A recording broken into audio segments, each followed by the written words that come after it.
Hi everyone, my name is Chitra and welcome to my YouTube channel. In today's video is a really fun one and exciting one for me because it's all about the equipment that you need to create travel content, specifically travel reels.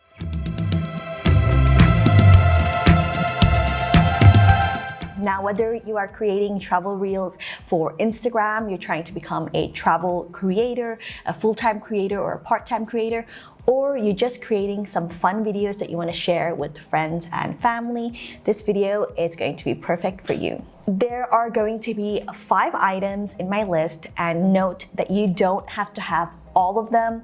I do because I have a travel blog which I create content for brands for professionally. I also obviously have an Instagram where we create a lot of travel related tutorials and content for you guys and for other brands as well. So for me, it's important to have all of these different kinds of equipment, try it out so I can advise you whether it's right or not. Now, this list is going to be in order of importance according to me, and everything that I mentioned is going to be listed in the description box below. So all of the equipment that I'm going to show you is perfect if you are a solo creator, or even if you are traveling with a partner or a friend and they're not so into photography or videography. It's something that you don't need to rely on someone else too much to use. The first, and what I think is the most important, and something that you guys probably hear me talking about all the time if you follow me on Instagram or if you're part of my Reels Mastery course, is a phone. Now, I use an iPhone 13 as of this video. I am waiting to upgrade to the 14 when it does come out, but any iPhone I find from the 10 and upwards works pretty good. Even when I first started creating reels back in 2020, I was using an iPhone 7 at the time, and my reels at the time did absolutely fine. The quality was good, and I had a lot of reels when I was just starting out using that camera go to 500K plus. If you're just starting out with content creation, or maybe you're just not ready to upgrade to a better quality phone, or even upgrade to something like an iPhone or whatever might be the top of range for Samsung or Google phone, you can still create content on the current phone that you have. Let that be a practice run for you. Get used to creating content on the phone, the transitions that you want to click, posting consistently or posting to whatever schedule that you want to, and then you can go ahead and invest in a phone. Now, I would strongly recommend that you invest in a tripod before your trip, especially if you want shots where you yourself are in the shot. With your phone, you can get great videos that are pano shots of your landscape. You can get some selfie clips as well, walking clips. You can get a great variety of shots with just your phone. However, I really like using a tripod just to capture those simple moments where maybe I'm just walking up a staircase or walking down a staircase, I'm walking through the street. It could just be a shot of me twirling. And then I love using my tripod to capture some pictures as well. I have a mini tripod right over here. I don't particularly use this for travel, but maybe if you're starting out, it's something that you could think about. I just find this is a little bit too short, and I always have to place it on something if I do want to use it. However, the tripod that I use is a Digitech 520. Again, I'm gonna link it in the description box. It has a great overhead view. It can go into multiple forms. I have a video on how to use that tripod as well, and I really love using this tripod. It's a sturdy tripod, and I've traveled with it countless times. Now, with this tripod and with most tripods, if you're going to be using it with your phone, you're going to need an attachment, which is a phone clip. And this phone clip comes with a little screw at the bottom, and it attaches onto the tripod like this. So this usually works with all tripods. Your tripod, if it's a bigger one, it'll come with a mount which screws onto the bottom right over here, and then you can mount it on top of your tripod and go ahead and use it. These phone clips also, you can use your phone in portrait or you can use your phone in landscape, and it's pretty handy. It's pretty cheap. I think I got this for like $5, I want to say. So they're pretty affordable, and I have as many tripods as I have just as many of these phone clips. The phone clip and the tripod kind of go together. When you are buying your tripod, unless it says that it comes with a phone clip, don't assume that it will. You need to buy a phone clip separately. Now, most phone clips are going to be compatible to most tripods. Tripods are usually universal, so the phone clips also are as well, and they should fit most phones as well. But if you have a larger phone, I know some of the Samsung and the Google phones, they can go really wide. Just double check that your phone clip will fit that phone. Now, a bonus item that I will add to this setup. So right now you have your phone, your tripod, which comes with the phone clip. Something else I would add to this setup is a remote clicker. So our remote clicker over here has both functions. It has the iOS, and then it also has an Android button at the bottom. It's really small. It works really well. You can slip it in to your camera bag or just like your purse. And even if on a day you're just carrying your phone and you think you might have some spots where you can prop up your phone, having a remote clicker works really well.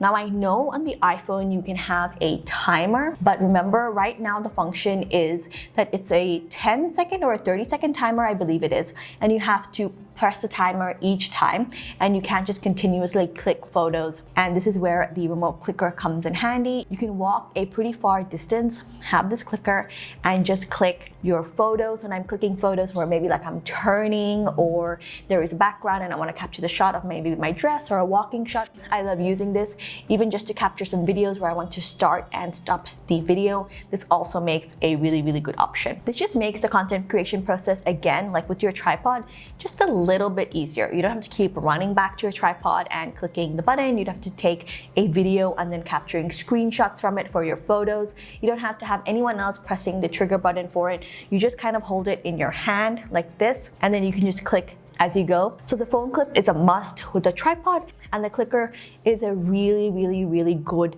to have piece of item out of anything else that I show you. That the phone, tripod, phone clip, and clicker is your little combination. This is also the combination that I would go out with most regularly, even if I'm not going for a photo shoot or anything like that. This is probably the items that I would just have on me at all times. Now, the next 3 items that I'm going to show you are kind of like bonus items. You don't have to have all 3 of them. I do have them here, and I sometimes take all of them out if I know I'm going to be creating a lot of content or I'm doing something that's really content creation heavy. Now, I'm going to go in the order in what I think you should get as a solo or travel content creator. So the 3rd item out of all of these that we have on the list is a drone. I currently have the DJI Mini 2 drone. There is a Mini 3 drone that I would recommend that you get if you are creating Instagram Reels, just because it can flip into portrait mode. The Mini 2 only goes in landscape, and then you have to crop your videos, but the Mini 3 does have a portrait mode. As you can see, the Mini 2 and even the Mini 3 itself, they're pretty compact. Both of them are under 250 grams. So in most countries, that would be okay to fly without a license or without having to clear it with any aviation boards or anything. But do check before you go traveling, because you can have your drone confiscated. Also check with whichever airline that you're flying, what their rules are in terms of carrying drones. I know for most airlines, they don't allow you to actually carry the drone in your carry-on, but you have to carry the extra batteries, or you have to at least remove the battery from the drone, carry the remote control if it's there with you as carry-on, because batteries can go in your checked baggage. I have, however, in Europe at least, flown Lufthansa and flown Ryanair with the drone in my carry-on. I didn't know you weren't supposed to take it on at that time, and I was never stopped. This was early 2022, so maybe they weren't as strict because there's not that many people traveling.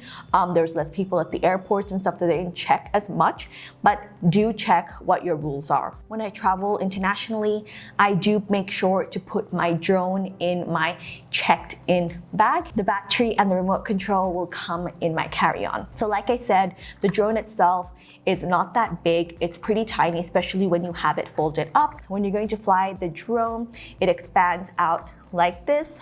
Again, it's still pretty small, under 250 grams. It's really light, but it's really great to get those solo shots. So you can get these really romantic, beautiful pictures of you walking on a pathway. I have a video of me where I'm just walking on this bridge. It can capture some really beautiful videos and photos of you just creating solo content. You do have to be holding the remote, so that sometimes that can appear in the video. If you do have a problem with that, you can try to hide it or just have your back facing away from the camera, or place down the remote while you do one of the auto shots with the drone. But just to be safe, I like to be holding my remote at all times. In terms of learning how to use it, I didn't find that the Mini 2 was too difficult to use. I did watch a couple of YouTube videos and then I just practiced flying with it. And a lot of the times, really, it's all about practice. Practice your shots, practice the cinematic looks that you want, practice flying the drone really smoothly and slowly to capture the shots that you want. I would consider myself someone who's not very good at like remote control devices. I'm not someone that's good at like a PlayStation or a Game Boy or anything like that. I'm horrible at driving, I'm horrible at go-karting, I'm horrible with the remote control cars. However, with the drone, I still consider myself to be a pretty decent drone flyer. Obviously, I'm not the most advanced. The DJI 2 is a pretty beginner drone, but I still can manage to get some good shots with it. So even if you are like me, just bad with all remote control devices, if you have a little bit of practice with the drone, I still think it's pretty easy to kind of learn. Some of the areas that you might travel to, they might have drone restrictions, so do keep a lookout for any signs. But on the DJI app, when you log in, you will see some warnings that are already there, like this is an airport zone or this is a military zone, this is a restricted area. So some of those already come within the app. I still do like to just double check on the height or the altitude restrictions in a particular country. I believe in Europe it's 120 meters, and in Australia it is something similar. In different countries it would be something different, so do have a lookout for that depending on the weight of your drone. For the drone, I have also invested in a 512 GB SD card, just because I hate, especially when I'm traveling, having to export out the files onto my computer. I just want to have the drone throughout my trip, and at the end of the trip I will just shift all the files, and while I'm on the trip, if I want to post anything, I'll go ahead and I'll just do it directly on the phone. So the DJI drone has an app that you can log on from your phone, and you can see the footage that you've captured, and you can import it directly on your phone. And then on Inshot, you can do some quick edits with that as well. The fourth item that I would recommend that you invest in, this is a slightly expensive one, and really, I think beyond the drone, this is really an extra piece of item. Insta360 is a 360-degree camera, and I love this for solo travel. So it has this camera kind of like on either side, and they bulge out just a little bit, and they create really beautiful 360 shots. Now, what I would recommend is when you purchase this, you also purchase the invisible selfie stick. The selfie stick just screws right on the bottom over here, and when you have this camera on with the selfie stick and you are recording, it automatically just removes the selfie stick altogether. So what you can do is, if you just hold it at the correct angle, it doesn't look like you're holding a camera at all. And that way you can get a really nice third-person view. It looks like somebody else is shooting you with this camera, and which is why I love it for the solo traveler. There is a huge learning curve to using this, to just getting that correct angle. Sometimes if it's too low, it's not the correct shot. If it's too high, your head is going to look too big and your legs are going to look too small. There also is a learning curve to editing these videos. There is an editing app that is by Insta360 on your phone, but I find that it's best to usually edit on Premiere Pro, mainly because the file sizes on this are so big. I have a 512 GB SD card on this, and it fills up so quickly. I think if I record for maybe 2 hours, the card is completely filled up. But like I said, you can get some really amazing solo shots with this. For places where a tripod is not allowed, so I recently went to this museum in Singapore where you couldn't set up your tripod, but I managed to capture some cool shots of myself with the Insta360. You can see that my angle isn't perfect just because I'm still learning how to use the 360. Don't expect that you can just have the camera put in the selfie stick and you're ready to go. You do need to spend some time just figuring out the angles to get the perfect shot of yourself. On the bottom of the selfie stick, there's also another little screw. You can screw this into your tripod, or you can purchase the Insta360 mini tripod, which I also have, and then I set this up as a tripod, and I can record videos just as I would on my phone on my tripod. Although I really love this setup, the only reason sometimes I don't always go for it just is because the file sizes are so big, and then you have to do all the editing on your computer.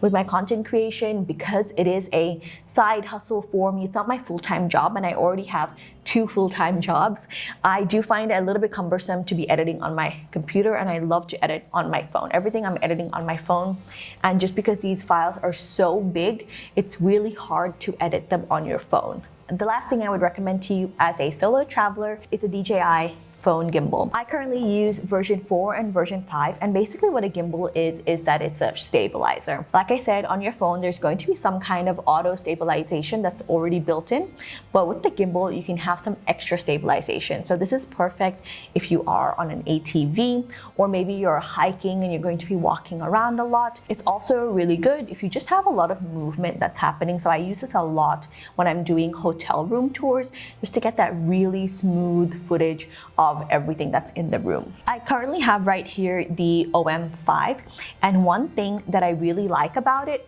is that it does extend out, and then at the bottom you have the base right here, so it makes like a little tripod for yourself.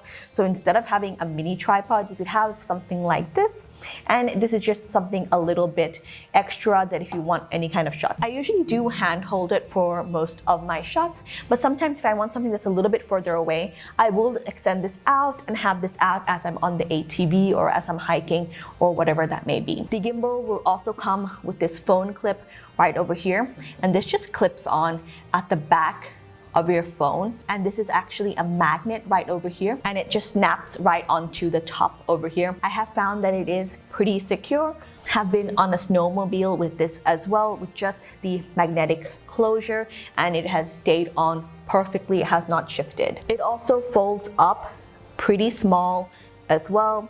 The bottom tripod can just come loose like this, and it folds up really small. It just looks like this. So if you have a purse, it can fold up really well for that as well. Most of the items that I've shown you guys are pretty much like small purse size, and which is why I really love it, because I don't want to be carrying around a heavy backpack filled with camera equipment. I really like to travel and like explore light. One thing about the gimbal is that there is a little bit of a learning curve, not as much as the 360, but there is a little bit of a learning curve in terms of the calibration and knowing how to hold the gimbal so it gives you the shot that you want. It will sometimes try to autocorrect itself, maybe go into an angle that you really didn't want. So just learning how to hold it and how to position it on all of the different functions, I think is really important. I do find that the 360 is a little bit more versatile in terms of the different ways that I can use it.